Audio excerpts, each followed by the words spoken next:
તો મને કહેતો જો હું એમાં દીદી મને કહેતો રહે આ તો કમ્પ્લીટ થઈ ગયું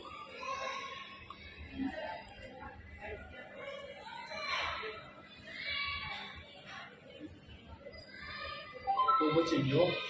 1 સેકન્ડનો ફરક પડ્યો 1 સેકન્ડ ક્યાં કેટલો દૂર હતો 5 સેકન્ડ એવું જો ને તું ગયો નો પછી આ બાજુ આવે પછી આ બાજુ આવશે જો એ જો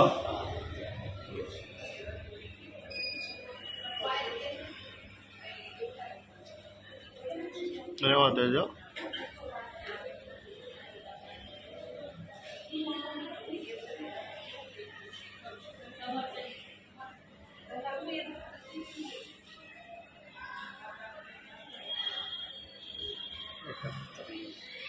15 સેકન્ડ નો ફરક નહીં તારે ને હા